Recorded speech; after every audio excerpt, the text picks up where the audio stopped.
विद्यार्थियों नमस्कार। मैं engineer Pradeep Jakhar valuable classes में आपका स्वागत करता हूं। लगातार मैथ की क्लासें हो रही हैं और आज अपन जो चीज पढ़ रहे हैं, जिस टॉपिक का नाम है प्रतिशतता, परसेंटेज। इस टॉपिक से पहले अपन ने साधारण ब्याज, चक्रवर्ती ब्याज और औसत की क्लासें कर ली हैं, उसके सारे क्वेश्चन कर लिए हैं। आज अपन अच्छे से पढ़ेंगे कि प्रतिशत क्या होता है, परसेंटेज होता क्या है, कैसे कैसे क्वेश्चन आते हैं एग्जाम्स में और अपन शॉर्ट ट्रिक्स के माध्यम से कैसे सोल्व करते हैं। तो देखो शुरुआत करते हैं कि इसकी बेसिक चीजों से अपन प्रारंभ करते हैं कि जैसे कि मान लो ये लिखा हुआ है x प्रतिशत और यहां पे लिखा हुआ है x। तो पहला सवाल मेरा ये रहेगा कि x प्रतिशत लिखा हुआ है तो इसे प्रतिशत को हटाते हैं तो क्या होता है। तो देखिएगा, यदि जहां पे प्रतिशत है और उस प्रतिशत को हटाएंगे तो बट्टा में क्या आ जाएगा 100। और यहां पे यदि x है और इसमें जो प्रतिशत लगाना है, तो प्रतिशत लगाना है तो x के गुणा में क्या हो जाएगा 100, तो ये हो जाएगा 100x। एकदम बेसिक चीज है। इसका एक क्वेश्चन मैं छोटा सा लिख देता हूं कि क्वेश्चन क्या लिख देता हूं, 2/5 को प्रतिशत में बदलिए या प्रतिशत में बदलो। तो देखो प्रतिशत में बदलना है, देखो जैसे x को प्रतिशत में बदला तो 100 से गुणा किया था, तो इसी को भी क्या कर देते हैं 100 से गुणा। तो 2/5 गुणा 100, तो ये हो गया अपना 40%। एकदम सिंपल सी चीज है। आप यदि बेसिक से पढ़ रहे हैं तो ऐसा हो जाएगा, यदि आपको पहले से पता है तो कोई बात नहीं। अब देखो, अब दूसरा मैं लिखता हूं कि 60% को भिन्न में बदलो, भिन्न में बदलो। 60% को भिन्न में बदलोगे तो आप क्या करोगे, 60% प्रतिशत हटाते हैं तो बट्टा में 100। तो देखो एक बिंदी से एक बिंदी कट गया, 2 का भाग दिया तो 3 आ गया और यहाँ पे 2 का भाग दिया तो 5, तो ये हो गया भिन्न। कोई दिक्कत। तो आपने अभी इतने से टाइम में क्या सीख लिया कि कोई भी संख्या होती है उसको प्रतिशत में कैसे बदलते हैं, या कोई भी संख्या होती है तो उसको प्रतिशत हटाते कैसे हैं। तो मात्र थोड़े से टाइम में अपने 2 चीजें यहां से सीख लिए। अब देखो अपन इस पे छोटे छोटे सवालों से लेकर बड़े सवाल तक के सारे सवाल करेंगे, बेसिक से लेकर सारे पैरामीटर अपन कवर करेंगे। अब देखो मैं एक छोटा सा क्वेश्चन लिखता हूं। छोटा सा क्वेश्चन क्या है, मैं ये लिखता हूं 100 का क्वेश्चन लिखता हूं 100 का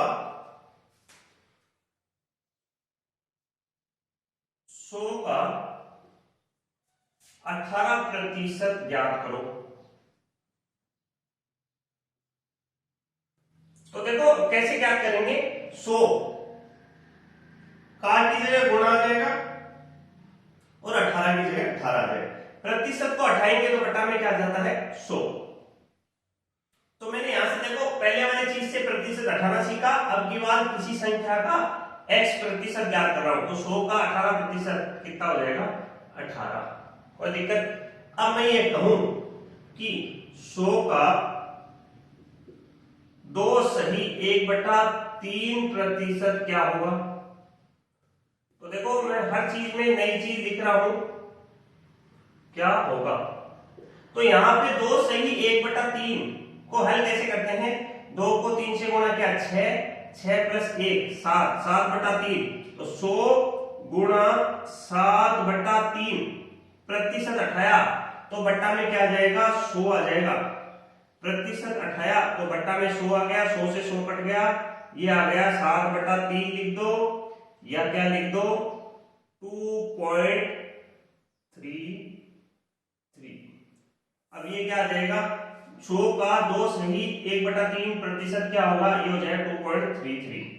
अब फिर मैं देखो अगला कैसे लिखता हूं, ध्यान से देखिएगा एक बार, लगातार बेसिक चीजें चल रही हैं। मैं क्वेश्चन करता हूं 100 की जगह और कुछ ले लेता हूं, 200 ले लेता हूं। 200 का कितना प्रतिशत प्रतिशत, ध्यान से देखना, 200 का कितना प्रतिशत 60 होगा, कितना प्रतिशत 60 होगा। क्वेश्चन मैंने थोड़ा सा चेंज किया है, 200 का कितना प्रतिशत 60 होगा। पहले क्या लिख रहा था, 100 का 2 सही 1/3 प्रतिशत क्या होगा। तो कहने का मतलब मुझे क्या पूछा है, 200 का की जगह गुणा, तो मैं मान लेता हूं 200 का x की जगह a मान लेता हूं, वरना गुणा गुणा में कंफ्यूज हो जाओगे। a प्रतिशत 100 बराबर 60। ये सवाल आपकी बार क्या पूछ लिया, ये संख्या पूछ ली, तो इसको हल करेंगे तो देखो 2 बिंदु से 2 बिंदु ये गई, a बराबर क्या हो जाएगा 60/2 बराबर 30%। तो कहने का मतलब यह 200 का 30% क्या होता है 60 होता है। या मैं उल्टा बोल दूं कि 200 का कितना प्रतिशत 60 होगा, तो आप दोगे 30%। वापिस इसको उल्टा कर लो तो देखो आंसर वही आ रहा है कि चेक कर लो, 200 का 30%, 200 का के जगह गुणा 30%, 30% को 18/100, 2 बिंदु से 2 बिंदु 3 दूनी 6। तो देखो 200 का 30% कितना हुआ 60। एकदम बेसिक चीजें हैं, तो इन क्वेश्चन को किसका कितना प्रतिशत है, किसका क्या है, ये सवाल आपके फटाफट हो जाएंगे। अब देखो धीरे धीरे मैं सवालों को बढ़ा रहा हूं थोड़े थोड़े, आप लगातार इन सवालों को, यदि आपको बेसिक टर्म्स थोड़ी बहुत आपकी कमजोर है तो आप सुधार सकते हो। अब मैं कहूंगा देखना, क्वेश्चन है 50 का 10% प्लस 400 का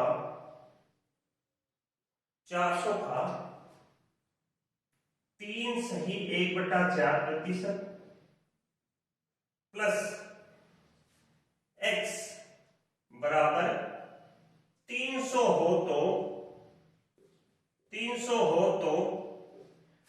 4x का मान क्या होगा, 4x का मान ज्ञात करो, या मान क्या होगा, क्वेश्चन मार्क लगा रहा हूं।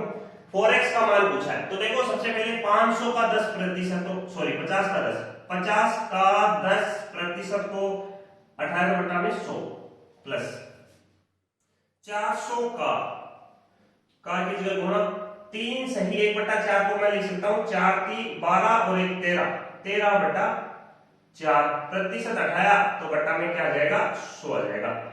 स्टेप बाय स्टेप कर रहा हूं, ध्यान से देखते रहे और साथ रफ कॉपी रखें। प्लस x बराबर कितना हो गया 300, ठीक है। अब देखो 2 बिंदु से 2 बिंदु ये काट दूं तो यहां बच गया 5 प्लस 2 बिंदु से 2 बिंदु ये कट गए और 4 से 4 कट गया, तो यहां हो गया 13 प्लस x बराबर हो गया 300। कोई दिक्कत, स्टेप बाय स्टेप चल रहा हूं मैं। 13 प्लस 5 18, आसान कर देंगे तो 300 माइनस 18, तो x का मान जो आ जाएगा, x बराबर आ जाएगा 200, कितना आ जाएगा 282। x बराबर तो 282 आ गया, लेकिन पर्सन में x बराबर नहीं पूछा, पर्सन में पूछा है 4x बराबर क्या होगा।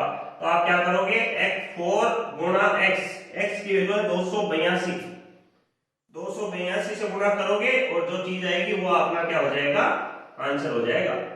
तो इस प्रकार के सवाल भी आप आसानी से कर सकते हो। क्वेश्चन देखना है कि क्या है और पूछा क्या है और कैसे अटेम्प्ट करना है फटाफट। मैं आपको थोड़े लंबे तरीके से बता रहा हूँ, एग्जाम में आप फटाफट सॉल्व कर सकते हो, टाइम का बड़ा इंपॉर्टेंस होता है। इसके बाद में देखो, इसके बाद में मैं थोड़ा सा सवाल का स्टैंडर्ड और बढ़ा देता हूं धीरे से।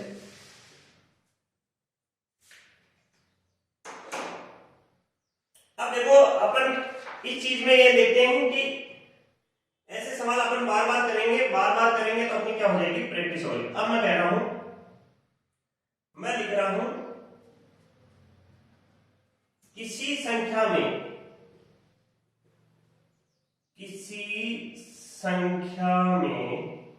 ध्यान से देखना, किसी संख्या में उसी संख्या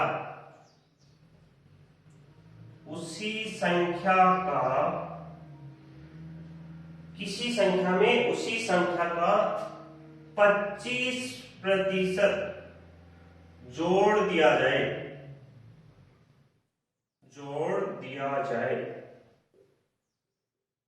तो किसी संख्या में उसी संख्या का 25% जोड़ दिया जाए तो वह संख्या तो जोड़ दिया जाए तो वह संख्या 625 हो जाती है।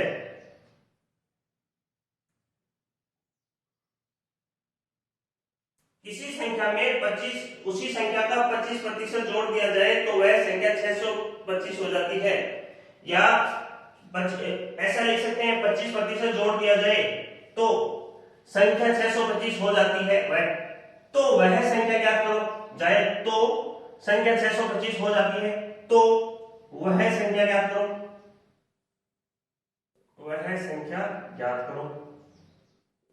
तो मान लेते हैं कि वह संख्या क्या है, x है, या मान लेते हैं वह संख्या 100 है। तो मैं मान लेता हूं माना संख्या कितनी है, 100 है। किसी संख्या में उसी संख्या का 25% जोड़ दिया जाए तो संख्या 625 प्राप्त हो जाती है। लैंग्वेज थोड़ी सुधार लेना, प्राप्त हो जाती है। तो वह संख्या क्या होगी, देखो 100 है संख्या, 100 में उसी संख्या का 25%, मतलब ये कहता हूं 100 में 100 का 25% जोड़ दिया गया। तो 100 में 100 का 25% जोड़ा तो कितना जोड़ा, 25। तो 100 में 25 जोड़ा तो कितना आया, 125। तो ध्यान से देखिए, मैं ऐसे कर लेता हूं, वह संख्या 100 थी, 100 में उसी संख्या का 25% जोड़ दिया जाता है तो कितना प्राप्त होता है, 125 प्राप्त होता है। लेकिन प्रश्नानुसार क्या होता है, प्रश्नानुसार 625 प्राप्त होता है।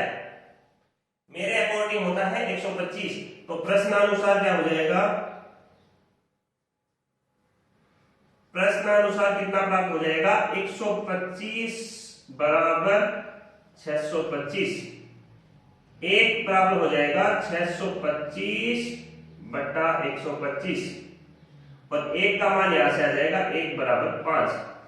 1 बराबर 5 आ गया तो मैंने जो संख्या मानी थी वो थी 100। माना की संख्या क्या थी, 100 थी। तो मैं 100 को कैसे लिख सकता हूं, 100 गुणा 1 लिख सकता हूं। तो मैं 100 गुणा 1 लिखूंगा तो 100 गुणा 1 की जगह मैं लिख देता हूं 5, तो वह संख्या क्या हो जाएगी, 500।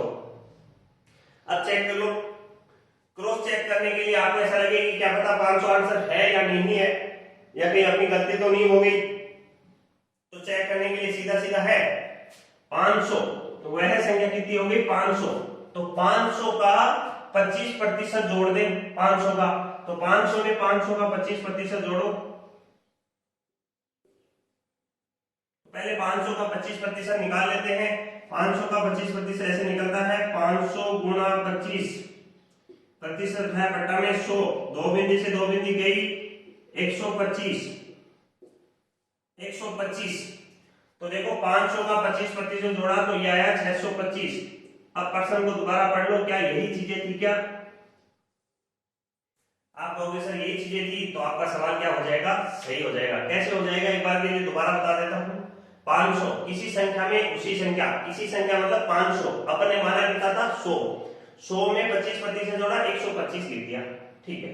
125 किसके बराबर होगा, 625। यहां से मेरा क्या निकल जाएगा, एक की वैल्यू को मैं गुणा करूंगा मानने वाली संख्या से, तो मेरा आ गया 500। अब आपको ऐसा डाउट लग रहा हो कि सर 500 सही है या गलत है, तो चेक कर लो। 500 में 25% जोड़ो तो अपना आंसर क्या आ जाएगा, वह संख्या 625 आ जाए, तो आपका आंसर क्या हो जाएगा, राइट हो जाएगा। इसके बाद में देखो, मैं एक क्वेश्चन और लिखता हूं, किसी संख्या में उसी संख्या का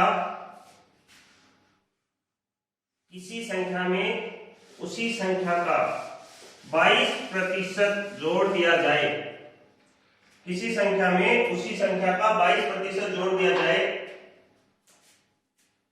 22% जोड़ दिया जाए, किसी संख्या में उसी संख्या का 22% जोड़ दिया जाए तो 488 प्राप्त होता है।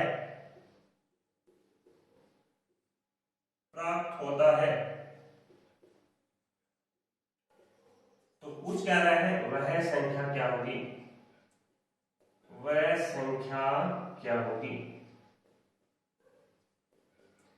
वही सवाल हो गया। फटाफट हो जाएगा। अब देखो मैं फटाफट कैसे करूंगा, किसी संख्या में माना की संख्या क्या है, माना संख्या क्या है 100 है, 100 में उसी संख्या का 22% जोड़ दिया जाए। तो आप निकाल लेना 100 का 22% 22 होता है, 22 को 100 में जोड़ेंगे तो 122 होता है। लेकिन प्रश्नानुसार 122 किसके बराबर है, तो आप कहोगे सर ये तो 488 के बराबर है प्रश्नानुसार, और एक की वैल्यू निकालेंगे तो 488 बट्टा 122, तो यहां से एक की वैल्यू हो जाएगी 1 बराबर 4, 1 बराबर 4 आ जाएगा। तो मानी हुई संख्या 100 थी तो 100 गुणा 4 वो आ जाएगा 400। अब आपको लगे कि प्रश्न गलत है या अपना सही नहीं है, कहीं डाउट गलती हो गई, तो 400 का 22% निकालो, 400 का 22%, 400 गुणा 22, 400 गुणा 22 बटा 100, दो बिंदी से दो बिंदी, ये हो गया 88, 88 को किस में जोड़ेंगे 400 में जोड़ेंगे तो ये आ गया 488। तो आपका आंसर चेक कर लो, क्या अपनी बात सेट हो रही है क्या कहीं। तो इस प्रकार के सवाल आप इस तरीके से कर सकते हैं।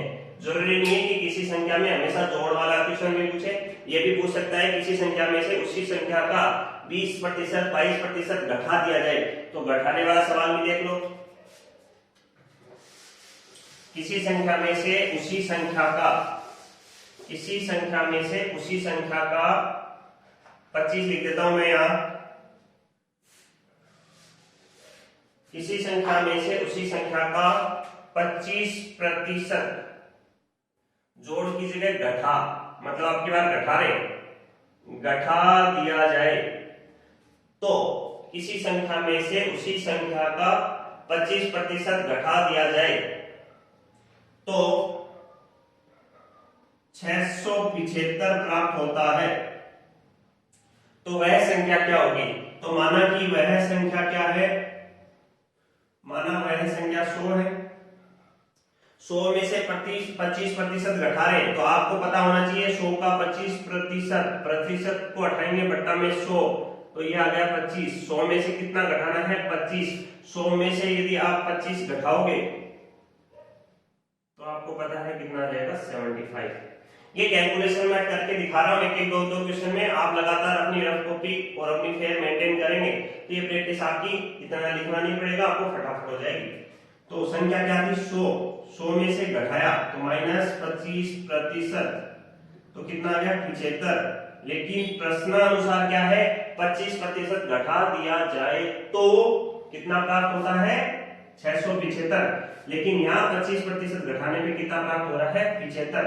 तो प्रश्नानुसार क्या हो जाएगा 75 किसके बराबर हो जाएगा 675 के बराबर हो जाएगा, 675 के बराबर हो जाएगा। तो एक बराबर कितना हो जाएगा 675 बट्टा 75, तो देखो भाग दो, 15 45 15 29 43 चौका 60, तो एक बराबर हो जाएगा 9, एक बराबर आ जाएगी वैल्यू 9, एक बराबर वैल्यू 9 आ जाएगी। तो मैंने माना क्या था 100 माना था, तो मैं क्या करूंगा 100 गुणा 1, एक की जगह क्या लिख दूंगा 100 गुणा 1 की जगह 9 लिख दूंगा, तो मेरी जो संख्या आ जाएगी वह संख्या क्या आ जाएगी 900। यह 900 अपना क्या हो जाएगा आंसर हो जाएगा। ध्यान से देखना एक बार के लिए कैसे किया मैंने, सारा प्रोसेस मैंने एकदम सिंपल तरीके से कर दिया। फिर भी आपको लगता है कि सर क्या पता मेरा सवाल गलत हो रहा हो, मेरी नेगेटिव मार्किंग नहीं हो जाए, तो आप चेक कर लो। तो वह संख्या क्या आ गया 900, माना कितना था 100, लेकिन संख्या ओरिजिनल कितनी है 900, 900 में से कितना घटाएंगे आप 25%, 25% घटाओ, तो आप क्या करोगे 900 का 25% निकाल लो। तो देखो 900 का 25% यहां निकाल लेते हैं, 900 गुणा 25 बटा 100 बटा 100, दो बिंदी से दो बिंदी काट ली और 25 का आगे 225 आ गया। अब 900 में से 225 घटाओ तो आ जाएगा 675। क्या यही आ रहा है, यदि यही आ रहा है तो आपका सवाल क्या हो जाएगा सही। 675 आ रहा है क्या, आप बोलते सर 675 आ रहा है, तो आपने इस गणित के सवाल को क्रॉस चेक भी अच्छे से कर लिया और अपना सवाल भी कर लिया। तो उम्मीद है कि इस प्रकार के जितने भी सवाल एग्जाम्स में आते हैं छोटे छोटे बढ़िया कॉन्सेप्ट के साथ, टाइम कम में, टाइम का बड़ा महत्व होता है एग्जाम में, कम समय में कैसे करेंगे, कम समय में जब ही कर पाओगे जब आपकी प्रैक्टिस अच्छी होगी। इसके बाद में देखो अगला सवाल देखते हैं।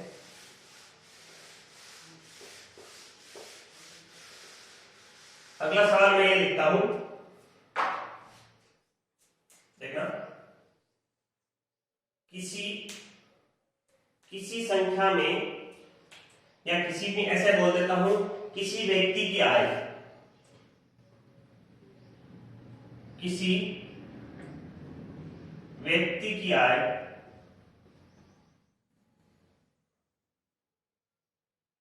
किसी व्यक्ति की आय पहले 20% बढ़ती है, किसी व्यक्ति की आय पहले 20% बढ़ती है तथा कुछ समय बाद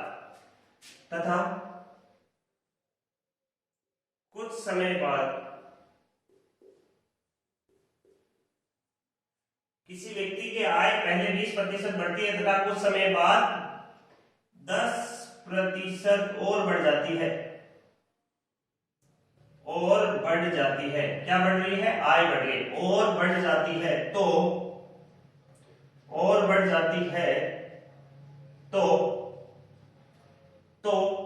व्यक्ति की आय कितने प्रतिशत बढ़ी, तो व्यक्ति की कुल आय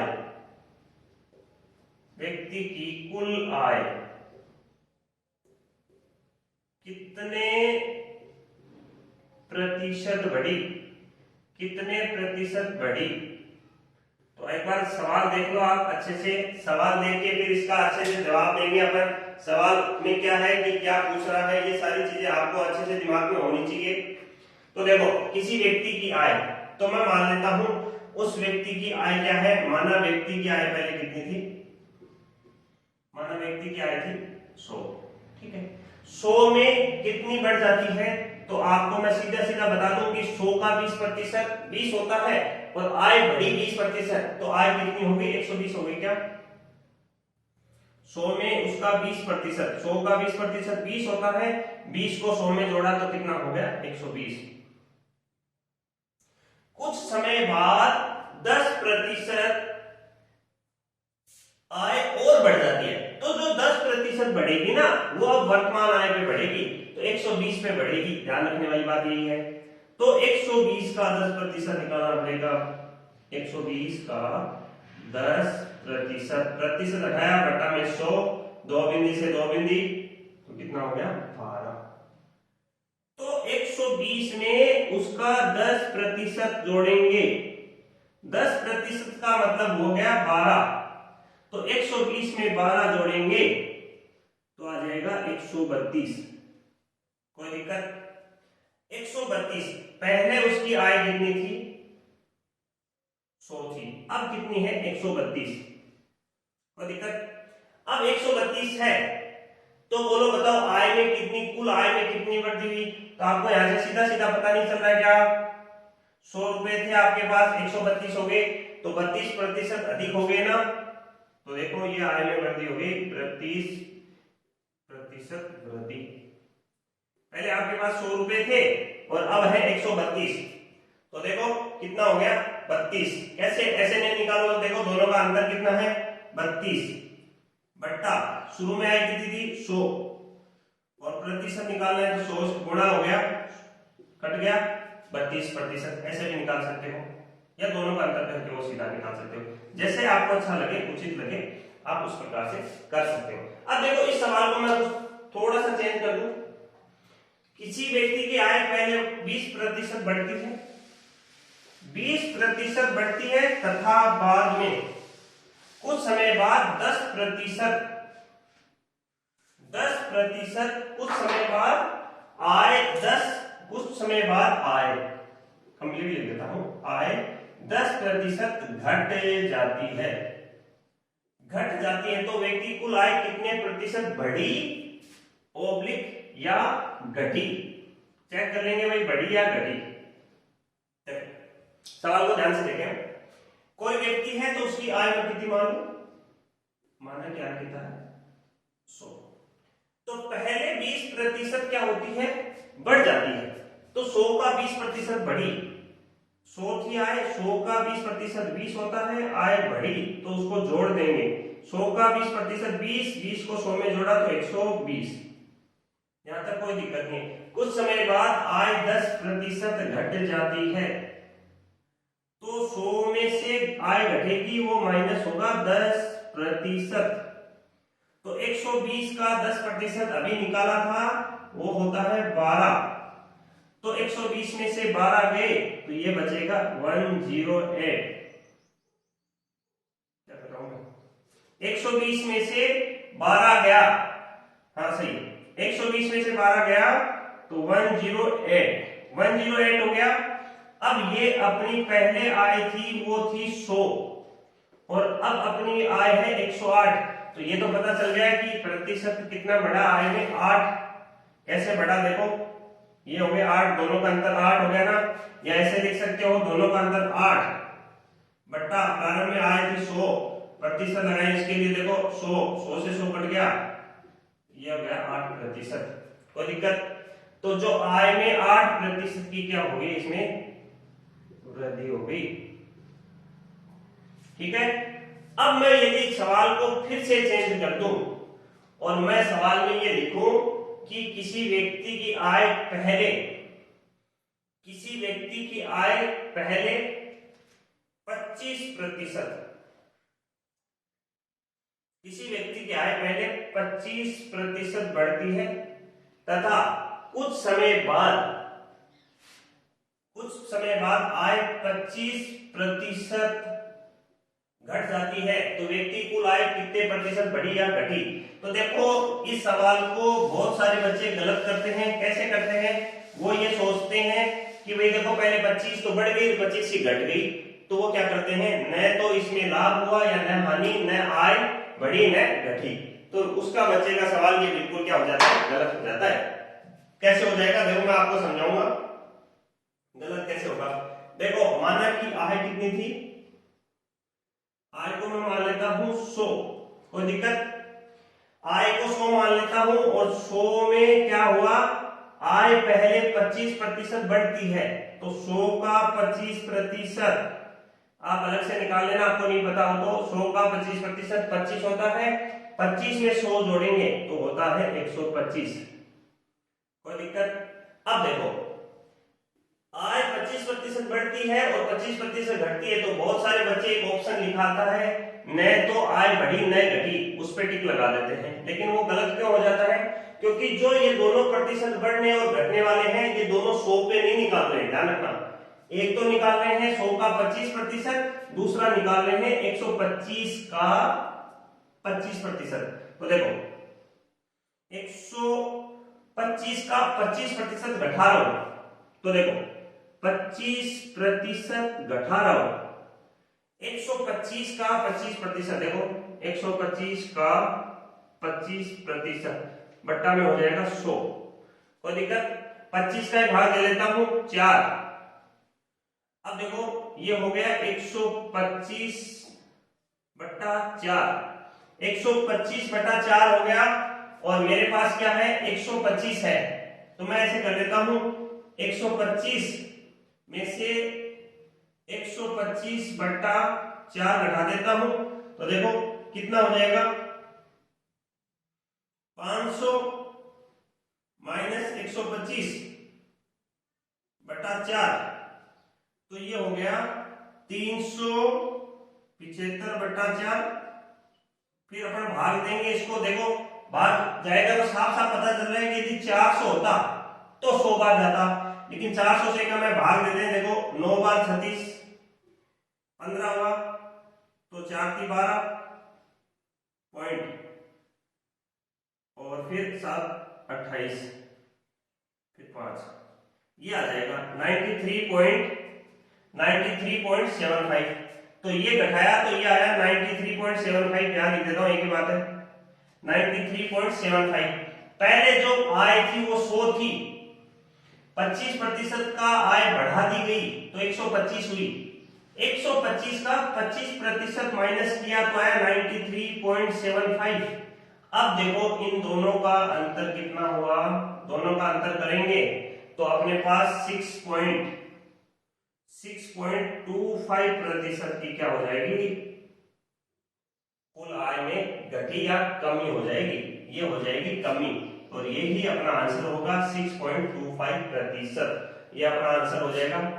अब देखो बच्चे क्या करते हैं, ये शुरू में ये भूल जाते हैं कि यहाँ पे 100 का 25% है तो 100 का 25% अलग होता है और 125 का 25% अलग हो जाता है। ये बात भूल जाते हैं और इस क्वेश्चन को क्या कराते हैं, गलत कराते हैं। तो आप इस प्रश्न को गलत मत करना और क्या ध्यान रखना, इस प्रकार का ध्यान रखना कि 100 का 25% अलग होता है और 125 का 25% अलग होता है। अब देखिए इसके बाद में अपन दूसरा सवाल करते हैं। दूसरा सवाल ऐसे करते हैं, देखिए ध्यान से देखना एक बार।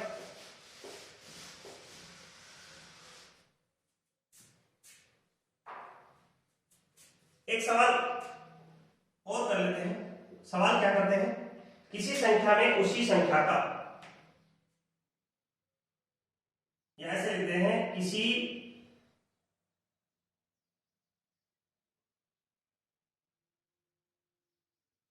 व्यक्ति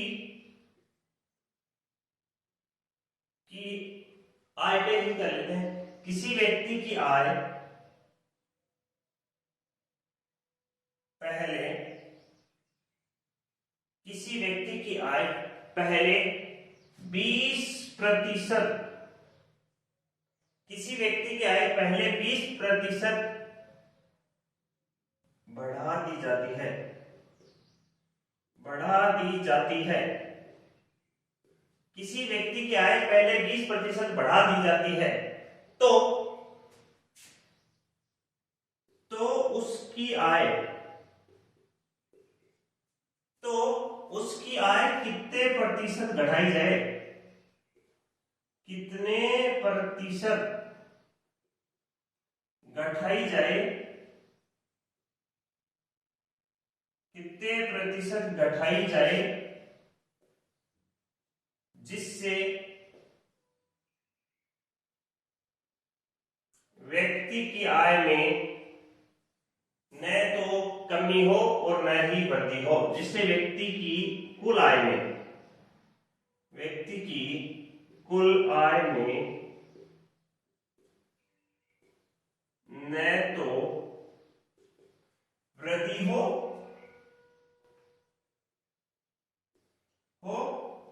और न ही कमी हो। क्वेश्चन को ध्यान से देखना भाई, एकदम सिंपल क्वेश्चन है और हो जाएगा 1 मिनट में।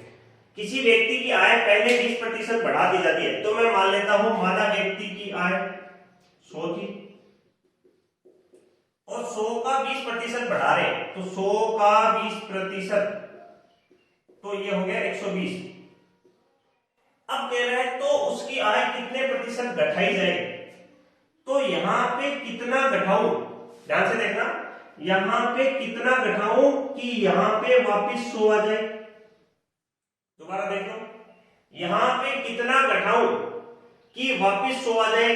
100 आ जाएगा तो आप क्या होंगे, सर आय में देखो पहले भी 100 थी और अभी भी 100 है, तो न तो जिस व्यक्ति की कुल आय में न तो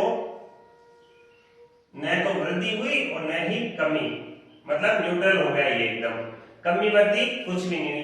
तो बताओ यहाँ पे वापस 100 लाने के लिए कुछ न कुछ घटाना पड़ेगा, तो कितना घटाना पड़ेगा, तो यह सवाल आप कर लेना। कैसे करोगे, देखो 100 का 20% 120 होता है, तो दोनों का अंतर निकाल के प्रतिशत कैसे निकालते हैं, ये सारे सवाल मैंने आपको अच्छे से करा दिए हैं।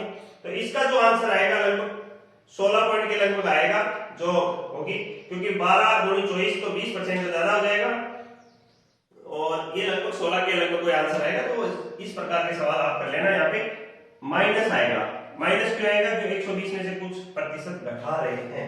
तो ये सवाल आप करना और आपका हो जाए यदि आपने पुराने वीडियो अच्छे से देखे हैं तो आपका ये सवाल आसानी से हो जाएगा। इस प्रकार के सवाल पूछते हैं, या फिर ऐसे कह दे यहाँ पे 25% कर देता तो कितना प्रतिशत यहाँ लाए कि इसमें न तो कमी हो न वृद्धि हो, तो उस प्रकार के सवाल भी आप आसानी से कर लेना। ये प्रतिशत निकालना है, दोनों का अंतर करके किसका भाग देना है, किसे गुणा करना है, वो चीज आप आसानी से कर सकते हो।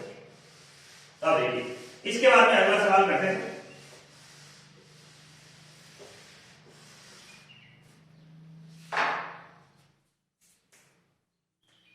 अब लिखता हूं किसी संख्या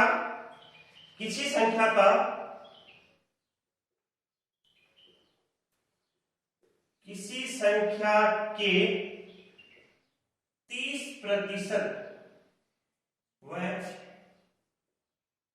42% का अंतर, ध्यान से देखना, का अंतर, किसी संख्या के 30% व 42% का अंतर 156 है। किसी संख्या के 30% व 42% का अंतर 156 है, तो उसी संख्या के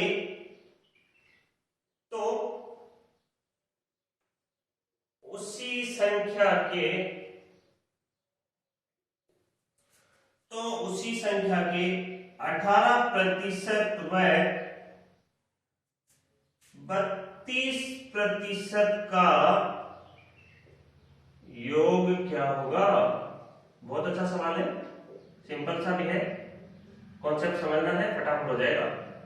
तो मैं मान लेता हूं कोई भी संख्या है, तो दो संख्याएं हैं, कोई भी संख्या है, संख्या का 30% सीधा ही हो जाएगा, और यहाँ पे है 42%।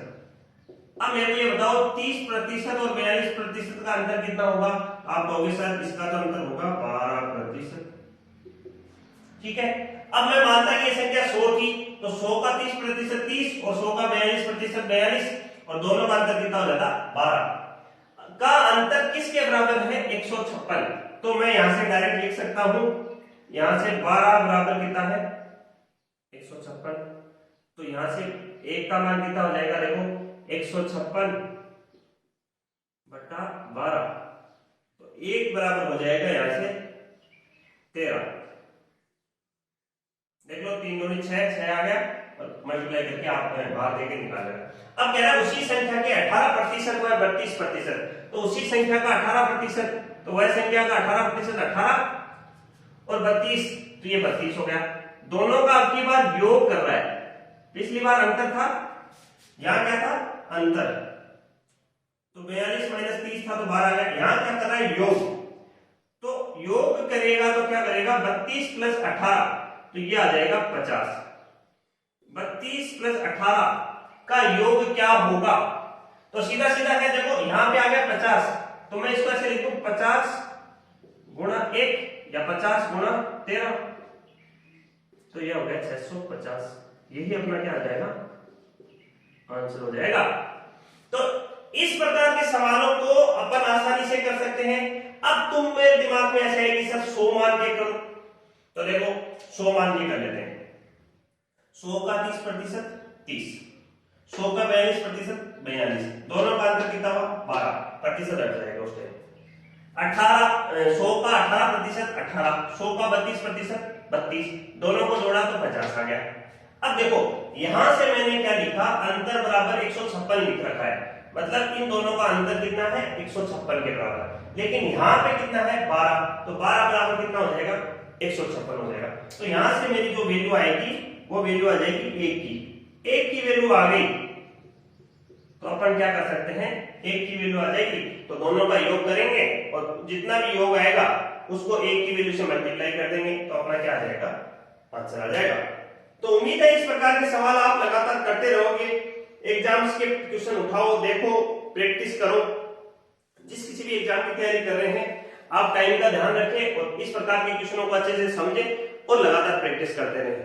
आपने अपने लिए कीमती समय दिया, इसके लिए आपका बहुत बहुत धन्यवाद और लगातार बने रहें।